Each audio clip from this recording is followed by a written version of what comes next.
afternoon. As an anthropologist, it's pretty great. I don't usually get anthropologists put in my intro, but that's nice. As a trained anthropologist, I usually have a problem with the word evolution is used, especially in our industry. In this case, I don't feel it's being used improperly, because the point that we are at in the OTT video market space, it is about survival of the fittest. It is about trial and error, and we're still at a point where it's not entirely clear where we're going, who's going to be the most successful, apart from Netflix, of course. We're joined today by Chris Beatson from NeoNova, Robert Saunders from Skitter TV, and Chris Lavin, the CTO of ONE CONNXT. I just wanted to share with you guys a little bit of the data that we are seeing at Parks Associates to kind of set some context here. This is data from Q1 of 2016. It shows the distribution of cord cutting and pay TV only, as well as those who have both. You can see that subscribers to both pay TV and OTT is actually pretty close to OTT subscribers overall. The reality is most people who have some kind of online video service also have paid television.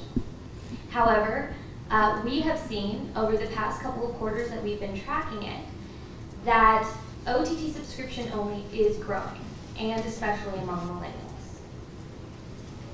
Here's another look. This gives you a better idea of the growth and adoption of pay TV and OTT relative to each other.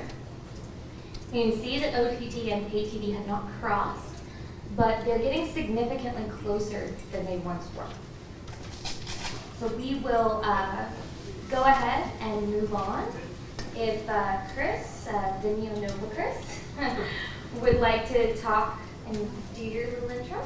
Yeah, sure. So for those of you that don't know me, I'm Chris, CTO of NeoNova.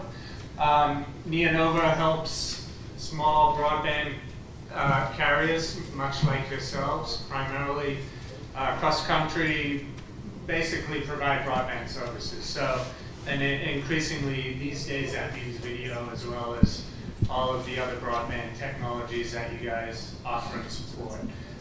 We do that across 43 states. About 1 million subscribers all told across all of those. We're actually also in 12 different countries, although primarily the United States. And so that's kind of what we do. We, in terms of video and in particular OTT, we've been working for the last couple of years to put together a product that enables folks like yourselves to offer a TV different. The last panel was super lively and energetic, talking all about this notion of skinny bundles. And you know, we're kind of facilitating the ability for folks to offer a sort of a skinny bundle, but not really a skinny bundle. It's kind of, you know, the definition is a little fuzzy there, but we've got about 20 or so different operators like yourselves who've launched the product. And we've been spending a lot of time recently developing it into its next iteration that we're calling vLocal.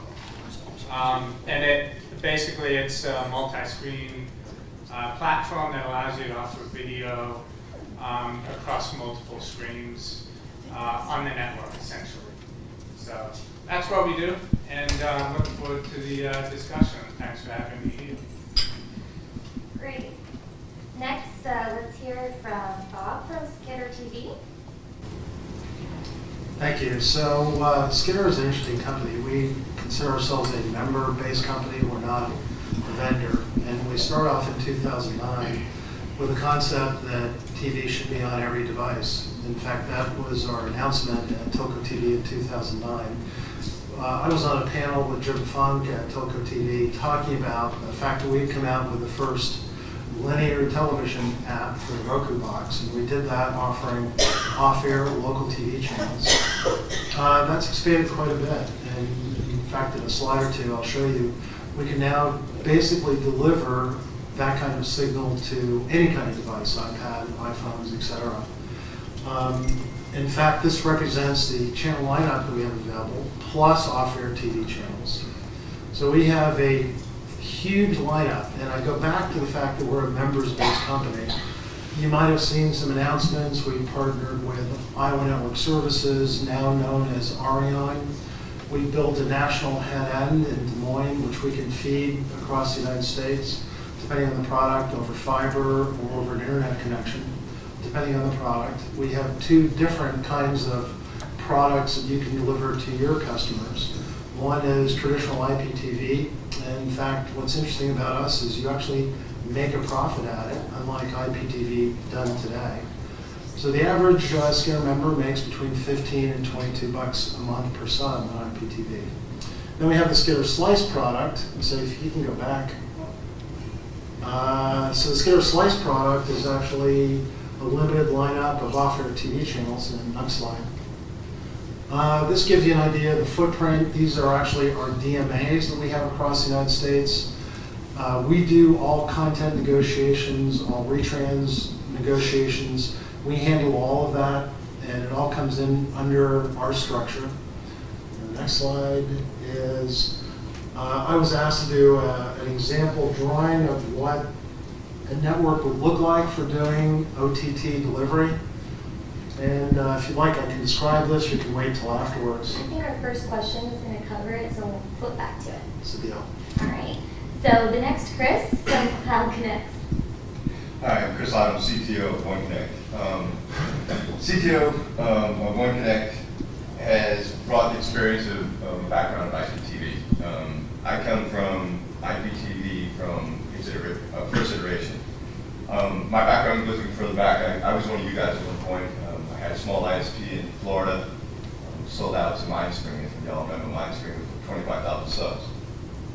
Transitioned into the IP video space, originally with the traditional web-based type video for distant learning. From that point, we transitioned to IP delivery of networks from all over the world for rebroadcast and retransmit to other locations in the world. Developed the technology for high-speed transmit and receive across the internet, replacing basically satellite. We were able to do very low latency video, high-quality delivery to anywhere in the world, sub 1 second. As a matter of fact, some other OTT providers actually rebroadcast the networks that we bring to the United States on the networks that I design. We deal a lot with major sports providers all over the world. One of our premier clients is the Yankees of Japan. The rebroadcast in the United States, maybe it's not big to the people in this room, but the Japanese market, the Yomiuri Giants, they're like the following of this baseball team is phenomenal. We're responsible for the rebroadcast and distribution of that video from Tokyo into the United States. All high efficiency, high motion, fast, low latency delivery. We're going to be at the 2016 Olympics as ONE CONNXT. We're going to be rebroadcasting for international delivery, utilizing IP transport for several major customers, one being the EU and the other being ASCO. Because we've got a customer base and the type of delivery that we deal with currently with the IP feeds into our ecosystem, it was a natural transition into the OTT space. We respond to the requests of our customers. So what we do is we have an OTT service that gets rid of the four major problems as far as I'm concerned in the OTT space. One is time of deployment. Many providers, if they want their own instance of OTT, 9 months, $1 million. The other problem that other OTT providers don't do is they don't offer individual branding for the customers. So as a business, when you utilize our service, your customers see your brand, not ours. We're behind the scenes. We're another big company that you don't know. The other thing is deployment flexibility. We can be completely cloud-based, serving your customers with your brand, or we can do on-prem everything. We offer all the additional OTT services, catch-up TV, NPVR, in the cloud, on-prem, get your service up and running in a few steps. We actually got our radio and television in OTT play in less than 4 days. we're capable of spinning up an instance, having you customized into the web, delivering to your customers in as little as 48 hours. It's one of the things that differentiates us in the marketplace. Thank you. All right, great. Thank you guys for being with us. So let's get on to questions. Our first one is, how do you define OTT, and what is the literal definition versus what the definition of OTT has become today? And because we are talking about the definition of OTT, I'll put it on Bob's slide and give everybody a chance. But whoever would like to start, open up the discussion. Would you like me to explain the slide? Absolutely. Well, I generally think of this as, let's say you're a provider and you want to provide a signal from, let's say, an off-air broadcaster to a subscriber in your market. So you have to pick up the signal, and I have a wonderful drawing of an off-air TV antenna. It's going into basically a demodulator, they're called, which will strip off the RF, pass the MPEG-2 transport stream to an encoding layer. And today we're doing MPEG-4. Future is going to be 4K TV, but right now it's MPEG-4. Then it has to be put into a streaming format, and there are a bunch of those, but HLS is still the clear winner. It's on most of the devices. And so I have a separate widget there that basically is doing that.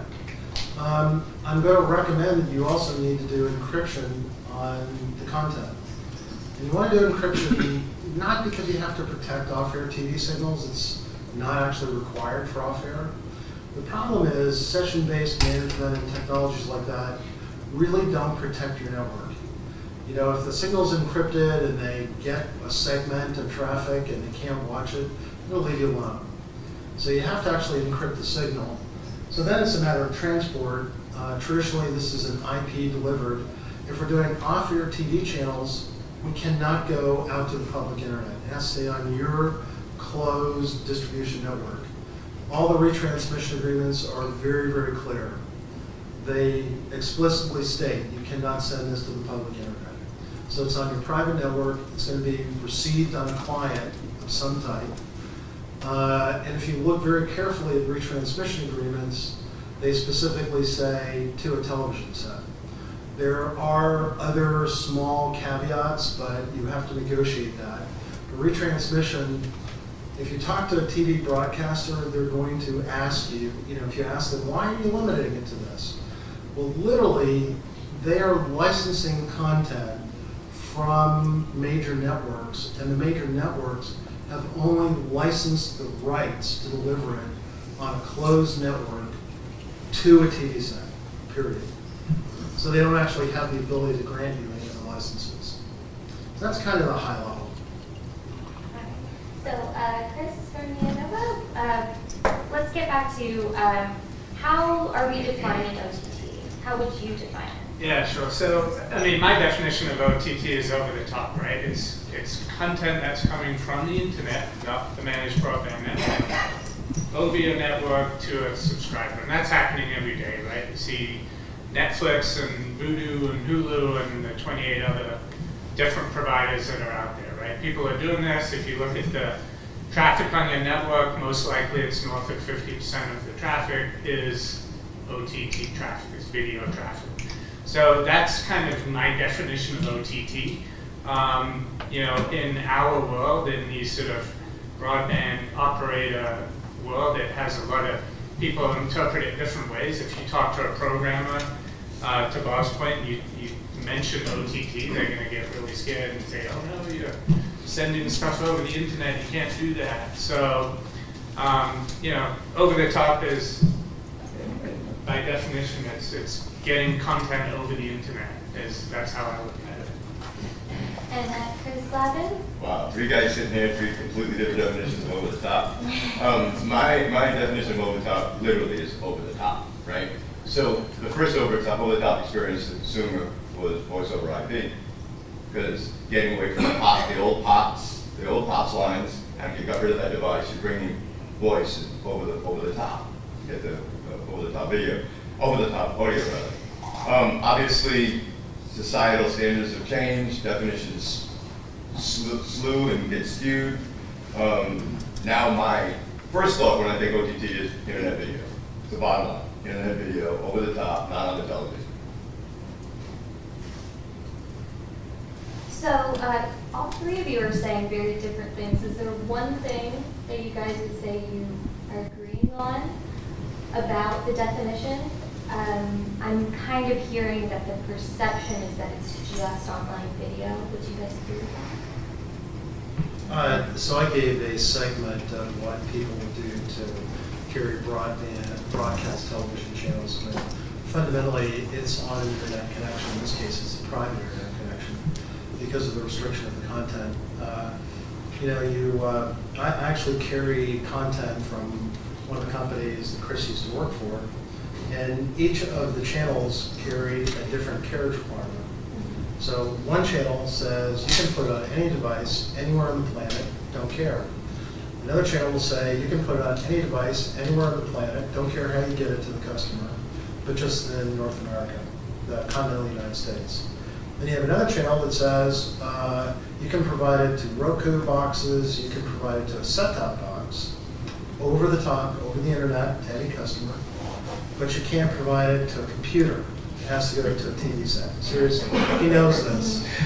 And so we carry lots of content. We carry 500 different channels. And each channel has something particular and specific about it. And the 500 channels don't even include the local broadcast television stations. That's just what we have, Spanish language channels, all kinds of channels. So I think all of the answers are true. That's good. No, it seems like there's a diverse world that exists in OTT, which I would agree with. So I guess licensing and the infrastructure is a good way to transition into our next question, which is how should providers be looking at the evolving model of OTT delivery and video? And I guess we'll start on this end this time. You should get on board. I mean, the bottom line is you need to partner with a service provider, or if you want to write the big fat check, come up with an instance. Because what's going to happen is someone's going to end up with OTT, your clients in OTT. That can be your own competing brand, so you cannibalize your own clients, and still at the end of the day end up with the same net numbers. Or it could be the guy down the road that has come up with an inexpensive way to deliver quality video on your network connections. The idea is to maintain as much customers as possible. The idea is to maintain revenue streams. So adopt early, go after your customers, throw a couple things in the air. If you throw a couple things against the wall and see what sticks for you, but do something. Don't do anything, because you will get put out of business eventually. It's going to happen. If you're here for the previous discussion and just listen to the operators in the audience, it's happened. You have to protect yourself. Get on board. Yeah, so I was in a meeting about 2 weeks ago, and somebody said to me, well, it's all going over the top, we don't care, we'll just let other people sell it. And so we're in the TV business, so we actually know what usage is. The average household has 2.4 set-top boxes, unless you get into a very wealthy metro market, and then you have 2.8, okay? So somewhere in there. So let's say you have a 1,000-line broadband company. Okay, so let's say your customers are all buying at OTT. Okay, so now you've got 2.4 times 1,000, 2,400 video streams at prime time coming onto your internet. And if they're watching traditional MPEG-4 high definition TV, let's say it's at 6 megabits. Well, trust me, you've got a problem. Because unless you're in a major metropolitan market where it's $500 to get a gigabit to the internet, you've got a serious problem. So, our company's solution to that is, well, we have that product, we provide it to you, it's on your network, and it doesn't have to be originated externally. That's the way to solve the problem. And I think that you have to look at this business, because this question about OTT, well, what is OTT? But I think you also have to look at the market.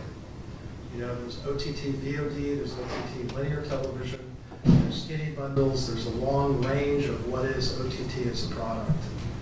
So I think you have to answer all of those. And then the next one. Yeah, sure. So, in essence, you got to embrace OTT. It's going to happen. You can't prevent it. You can't stop people from watching Netflix. You cannot stop people from downloading movies on Vudu or Amazon Prime or wherever, right? So figuring out how to get into that ecosystem. One of the things we've recently done is partnered with Sling TV to enable folks like yourself to participate in that value chain. And as a strategy towards that, getting folks to use the same input to consume all of that content is important as well. So for example, if you get your traditional linear TV product on a device that is easy to watch the sort of stuff that people are going to watch anyway on Netflix and Amazon Prime, that's another way to sort of look at it, right? In addition, we've talked a lot about TV and set-top boxes, but in reality, I know my kids, I have a 13-year-old, I have a 14-year-old kid. They don't watch TV, right? They watch they have iPads, they watch it on their phones. When they're sitting in the car on road trips, they're watching video off YouTube and you name it, right? So figuring out how to get in front of the eyeballs that people are actually using to watch this stuff is important. One of the gentlemen from, I forget where he's from Frontier this morning talked about having Netflix embedded into their set-top box. That's a great example of combining the two experiences and embracing that sort of single pane of glass to consume the content, whether it's your content or someone else's content. And what I'm hearing from all of you pretty much is partnerships. Get those partnerships going. Do you have anything to say to expand on that? Whoever would like to come forward, who should you be partnering with? The bigger names, the smaller names? Me? I meant in the context of like OTT video services. Like he said, partnering, putting something on a set-top box. I hope people can get Netflix for everyone's sake, but I doubt everyone's going to get Netflix. No, they're not. In fact, we've been talking to Netflix since 2009 to get them onto set-top boxes. And Netflix's problem is when they put it on a set-top box, they have to go literally to all of their stakeholders, all the content companies. And they basically have to go through all of the content protection hoops. And quite frankly, Netflix isn't willing to do it for small numbers of subscribers. So size does count. Okay, and I'd like to expand on Bob's point from earlier. As you introduce the Netflix onto your network, you start talking about network saturation, increasing infrastructure, those type of things. So again, we've developed edge services Bob was talking about, so that you don't have to have a repeat of the same video stream multiple times on your network. But the other thing that we did, or that we're capable of doing, is going out to any set-top box, right? So that we can be in a Google Android box. So we don't prevent the consumer from putting Netflix on the same box. They can coexist in the same OTT infrastructure on that set-top box and live and coincide with your service. Well, it depends on the content. So if you want to carry ESPN, you can't put it on an Android set-top box because it has to go through a ban on it and Verimatrix encryption or wherever your encryption methodology is. It's not. So FCC just made this big announcement that they want to eliminate the set-top box for carriers or for the consumer.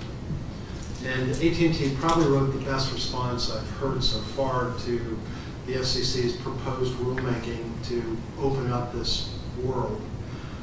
And they said, first of all, under Title 629, you don't have the right to tell us how to do something like this and what to do with content. But their biggest reply was, you are not mandating that the Netflixes and the Google's content and all that, we can just extract their content and put it on our own platforms. I can't actually tell you where it's going. I'm going to tell you everybody's fighting on every side, trying to figure out what their space is going to be. I do know one thing, that the traditional customer who comes home at night after a long day of work and has an hour and a half to watch television, they still want to watch TV. And so we're not seeing this great crash of the traditional video business. It just hasn't happened. Right. And that is what Participants data and what we've seen as well, especially with the idea that it's still evolving. Everything is still growing. So, Chris, did you have anything to add? Yeah, I mean, I think the question was, who do you partner with, right? That was the original question. And you partner How do with. we integrate? I believe we got to. So you partner with the folks that have the content, right? I mean, you want to partner with the people that have the content that your subscribers want to watch. And increasingly, though, that's going to be a big player of some sort, whether it's Netflix, Sling TV. It's going to be the folks that have the scale and the economies to go out and negotiate the contracts to provide you that content at a rate that's viable for the subscribers. So, have you guys heard of the Amazon Streaming Partners program and what they're doing there? In case anyone's unaware, Amazon, being an aggregator, has now become an aggregator of aggregators, and has smaller OTT services that you can buy through Amazon.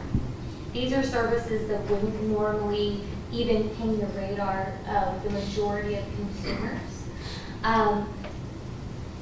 Should we be following Amazon's model, or should we be following, say, a model that you spoke of, putting Netflix one person on a set-top box, or giving just that access? Because Amazon's streaming partners program, you cannot log in to Acorn TV through the Acorn TV site, even if you subscribe through Amazon. You still have to log in through Amazon and get all of the programming through there. So where do you see being the best strategy there? I guess we'll start on the side. Sure, yeah. I mean, I think that when people watch the content they want to watch, there was a comment made in the last panel about, hey, people just don't have enough time. They don't have a lot of time these days. They got kids' sports events, they work 12 hours a day, 10 hours a day, and when they come home, they want to watch some content, but they don't want to have to go through a crappy user experience and log in once here and then, go to some TV Everywhere thing and enter their provider's login and have 28 clicks to get to the content. They want a seamless user experience. So to the extent that you partner with folks that are aggregating, these smaller providers, typically, unless you really pull it off well, that's going to mean a marginal user experience. So in my mind, I think that the effort is better spent with the premium content providers and trying to get to a point where you have at least as few interfaces as you can. In most respects, you're not going to get it down to a single one, but the fewer clicks that folks need to do to get to the content they want, that's kind of the key in my mind. I completely agree. I like to break the market into two different groups. There's the, for lack of a better way of saying it, the VOD content, the Netflix, the guys like that. It's not live linear. It's kind of 3 years ago TV. It's some new shows, some old movies, big libraries. And then there's the linear television, which is, Fox Sports Midwest. Pick your major linear television channels. And, I think it's a free-for-all in that space. I think the opportunity, if you are a local provider, people are looking for alternative to their linear. And I think that's where you can offer a value. I think trying to compete up in the Amazon Netflix for a small provider is not a great opportunity. So then your argument would be offer a TV service. Don't offer an OTT service. Offer an IPTV, I suppose. Well, no. I think we're talking the same thing. So whether it's IPTV closed network, whether it's a different line of channels, it's OTT. So OTT closed broadband, OTT. So we have, like I say, 500 channels, and they go to different places. We have content we can provide anywhere in the world, anywhere in North America. So we have a wide range, and and the customer gets to pick what sets of channels that they want to buy from. Before I respond to this point, I'd just like to respond to Bob's previous point about the being on any Android box. We have solved that problem, and we do have decryption technology to be on any Android box with our service. With respect to this is more of a discussion point for us as OTT providers rather than the audience as broadband providers, right? So if you're asking me what's my business, what am I going to do to succeed as an OTT player? Do I want to be the David and Goliath, or do I want to go with, if I can't beat them, join them mentality? Well, I pick somewhere in the middle, right?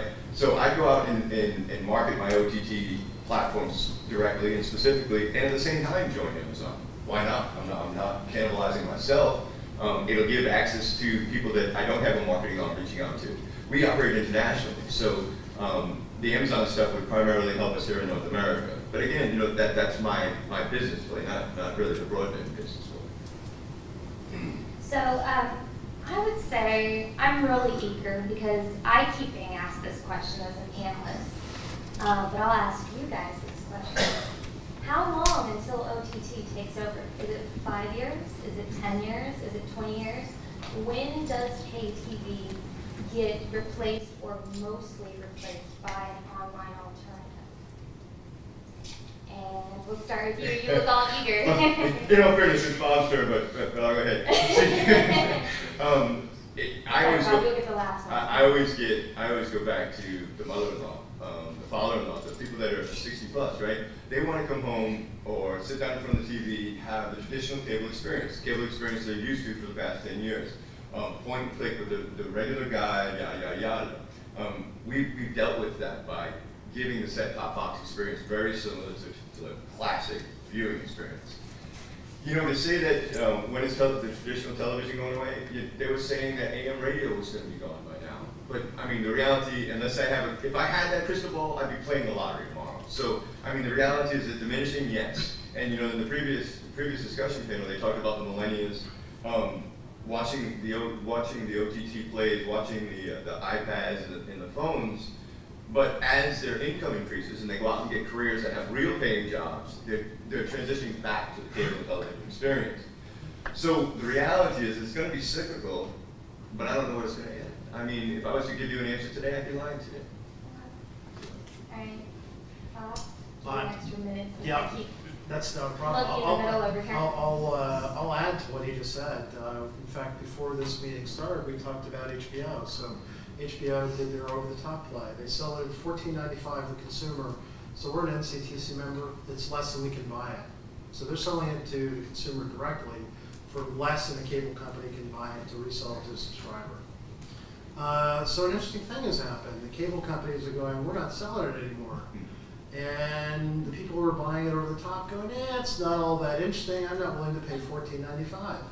So their subscriptions are crashing.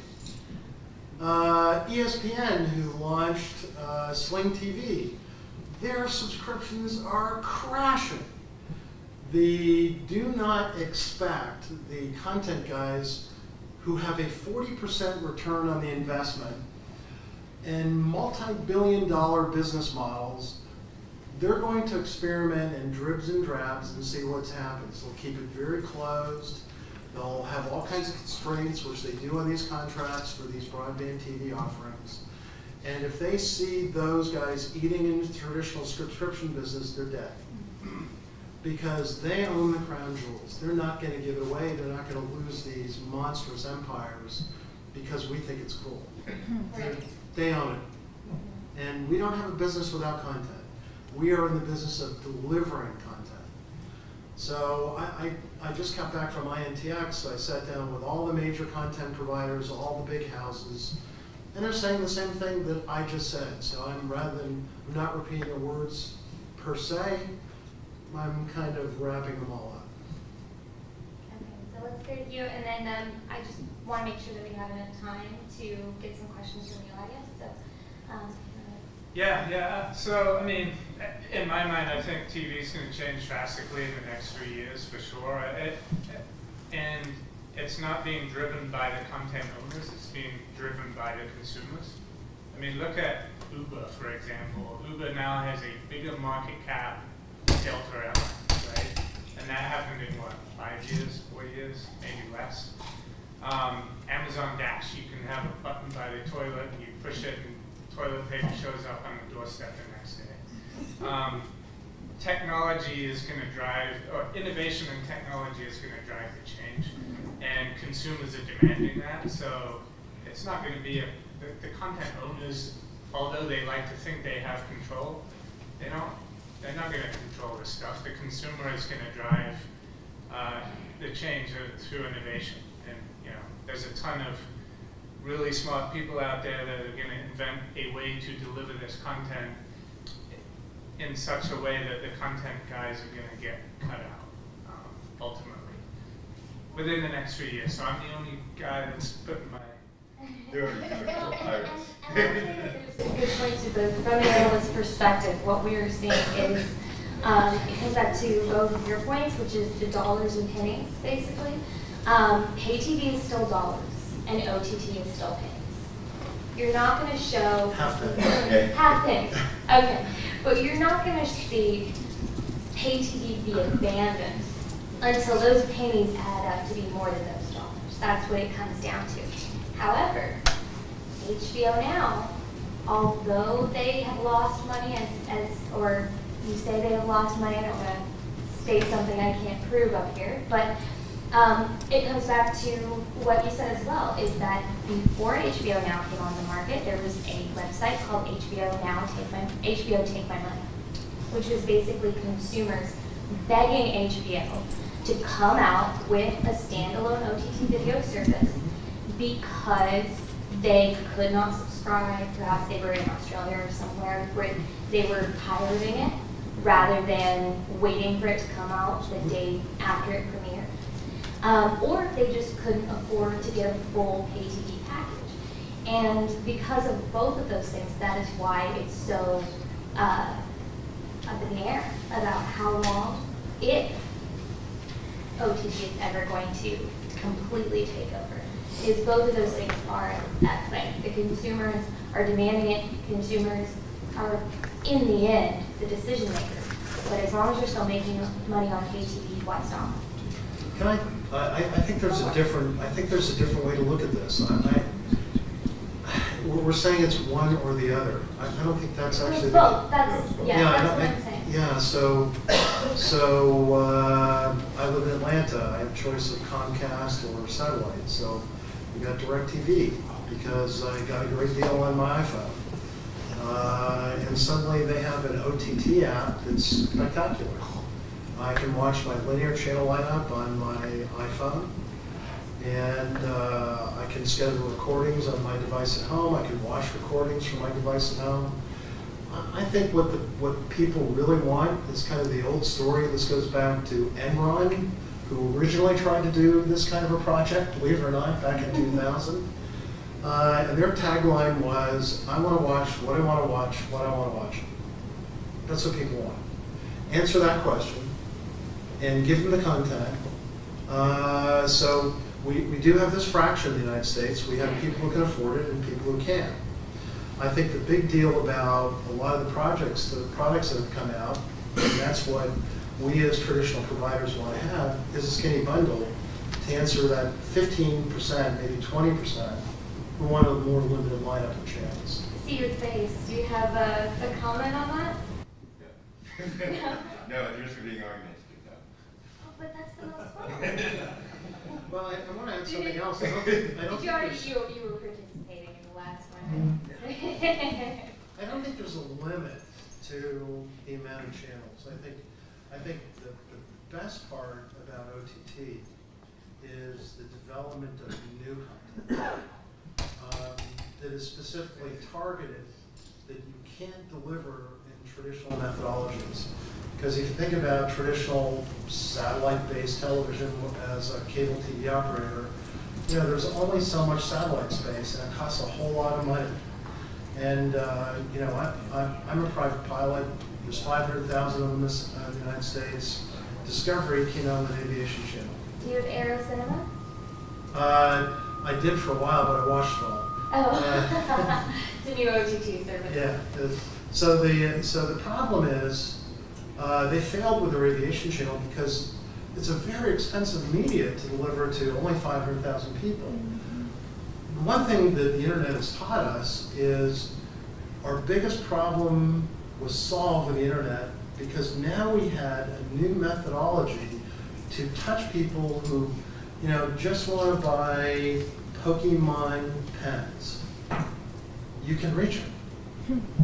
And I think that's probably my thing about OTT that is the most exciting, is new content. I'd like to expand on that. And actually, I'd like to expand on both the points. Bob makes a great point in the sense that now that the internet is allowing for these smaller, it removes a lot of the financial barrier to entry into the marketplace, right? So now we have more creative artists getting the ability to get their content out there. I believe that this is going to threaten the programmers at some point. It has to, right? It happened in the music industry. Prince was back in the 80s. He said, "No more, I'm not a slave." He went up and started selling his CD direct at concerts, right? Music industry was a failure. Prince was a success. I think we're going to see the same type of things. Consumers demanding innovation, right? And it's going to generate or create circumstances and situations for artists to get their stuff out cheaper.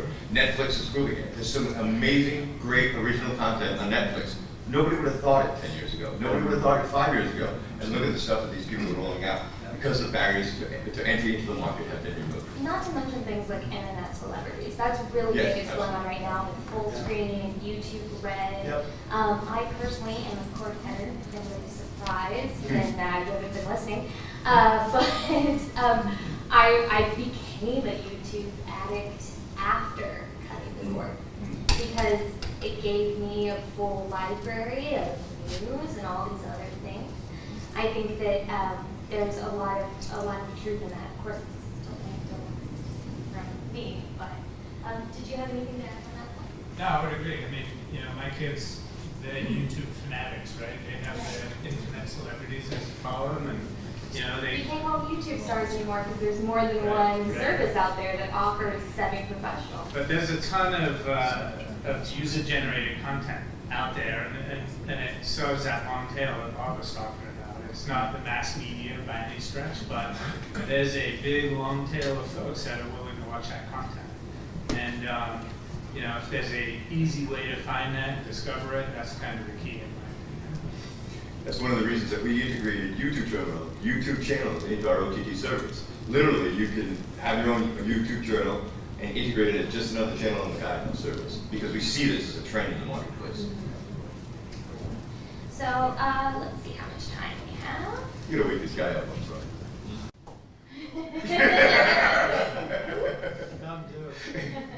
Well, let's go ahead and open it up and anybody, yeah, absolutely. So, quick question. I've been listening to a couple of conversations so far over the top video.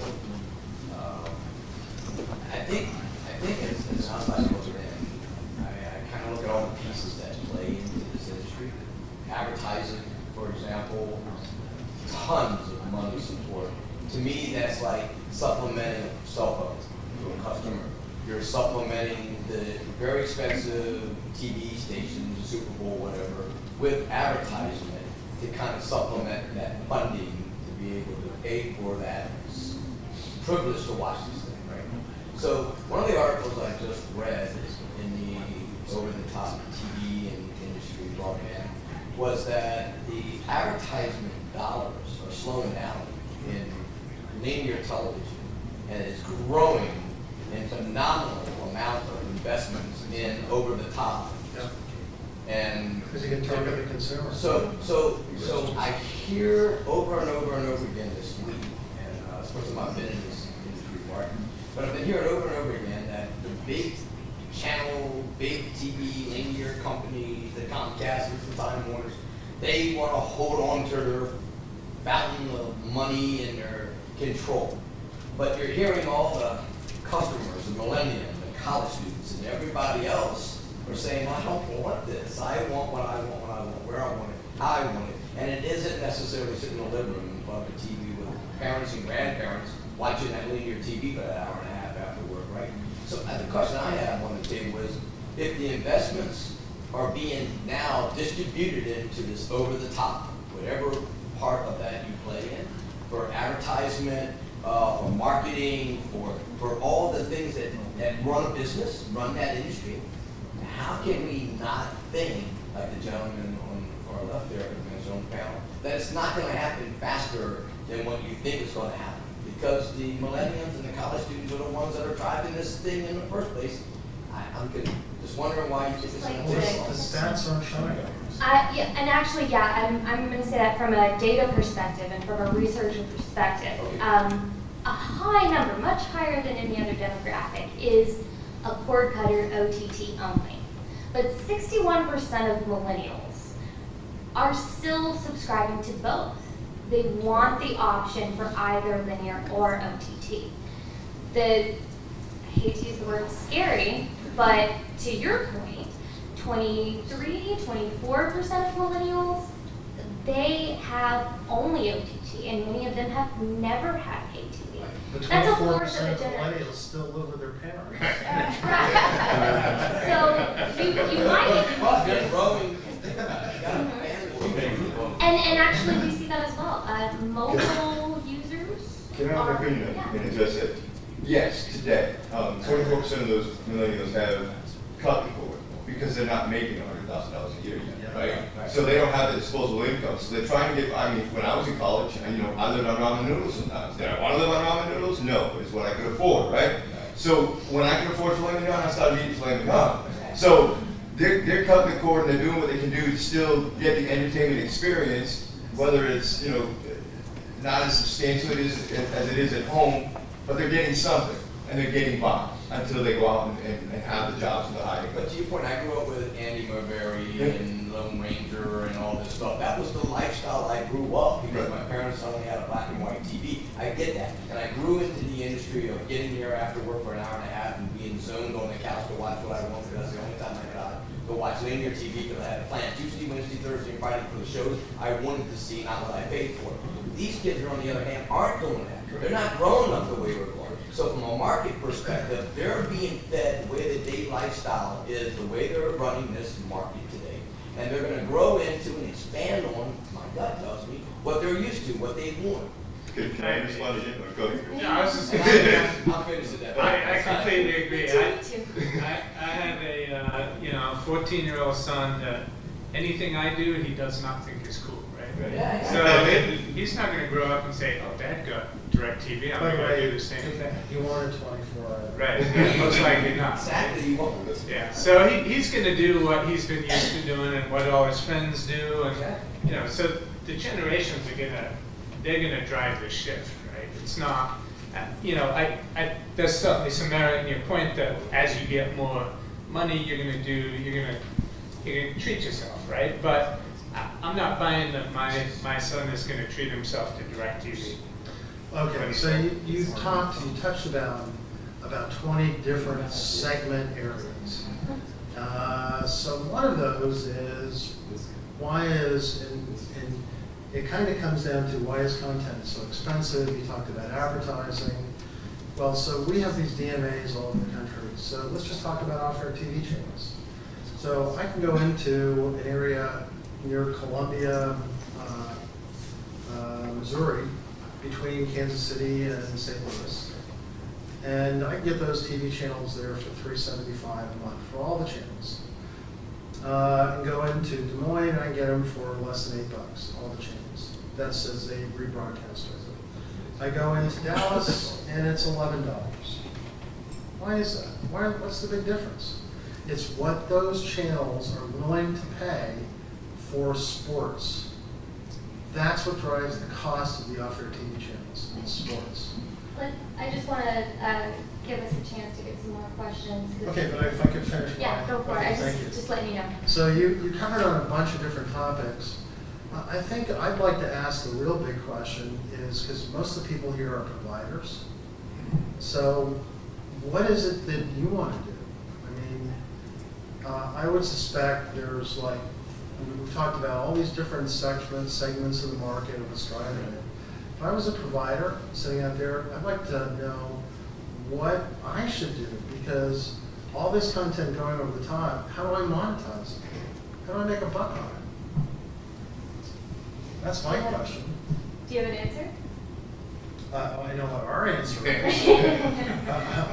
Our answer is you have to provide a video product that appeals, I think you can appeal to 60% of your market with a varied product family that goes everywhere from OTT to traditional linear, because that's what the market is buying today. You're never going to get 100%, but you can get 60. Okay. Any other questions? Anybody? Don't make me feel bad that I cut Bob off. You have another question?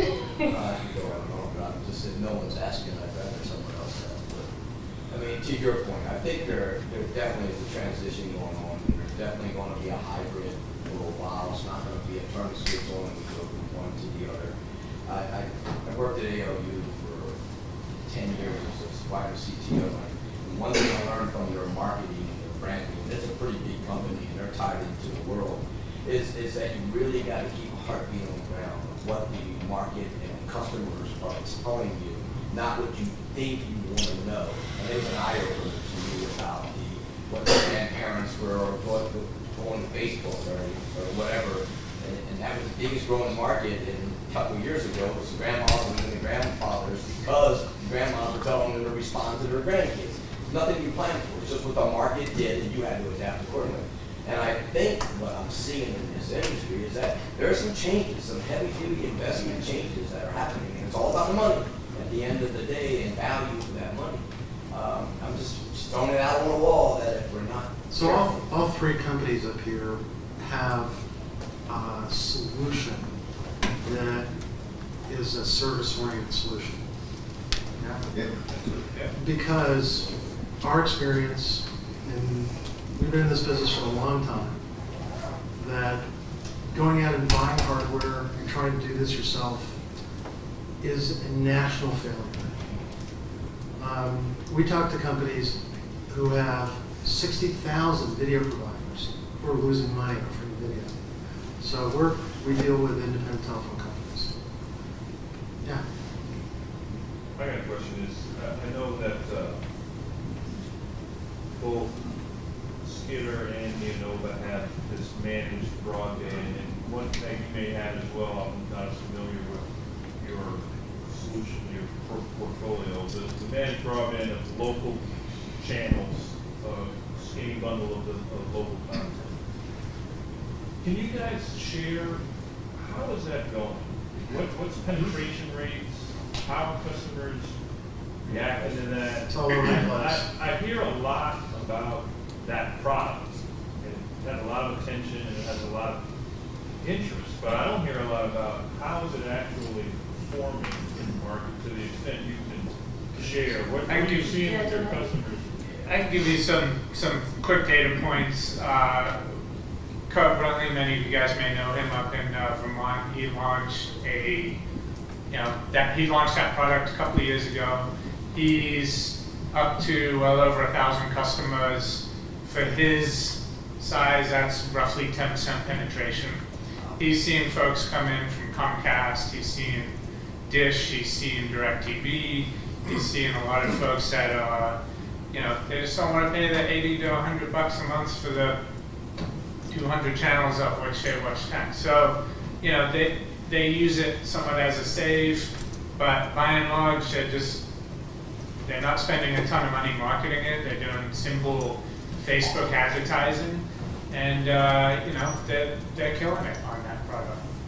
Now, is that typical, or is that an outlier, or is that 10% penetration? Is that? No, that's not typical. He's successful at it because he's actually marketing it, right? We have some folks that have launched it that they don't market it, therefore they're not doing well with it. So it's all over the map, but I think the numbers that we have, at least, and I can't talk for Bob, but the numbers that we have indicate that if you put in the effort and you market this kind of a product, you can be successful with it. People want, people are willing to pay up to 20 bucks a month for just the local off-air broadcast channels. That's your girl. Yeah, so to answer from a Skitter perspective, so we've got 76 40-year launched and they range from a high of 12% down to exactly like Chris said, people who are not marketing it and not selling it, less than 1%. It really depends on marketing. My belief is that's a 15% market, untapped. But most of these companies are not very good marketers, so they don't press hard on the consumer to constantly be in front of them. It's kind of catch as catch can. So 12 is our highest take rate, 12%. In response to that question and that point, it's very ideal in the international market. We have 500,000 subscribers internationally. It's only in the United States, in North America, rather, you see this. Romania, $9.99, 30 channels, complete VOD library. Doesn't make any sense to me. The North American consumer is willing to pay that $200 and get stuff shoved down their throat, whether they like it or not, as was discussed in the previous panel. It just really blows me away. So that's why in the North American market we tailored our product to just offer the local channels as well, because what's going to happen is you're going to watch your local outfit channels, to see the high school sports, to see the local news, to see this local stuff, but then you're going to go to the Netflix or the other linear products or the other just strictly VOD products. So we were offering kind of like a sidecar option, so you can have the complete linear lineup or you can have the local channels. That's our solution to the problem. Because again, coming from the international market in North America, it's mind-blowing. It's absolutely mind-blowing. Well, I believe that our time is up. I'm sure that we can continue the discussion off stage. If you'd all join me in thanking our panelists.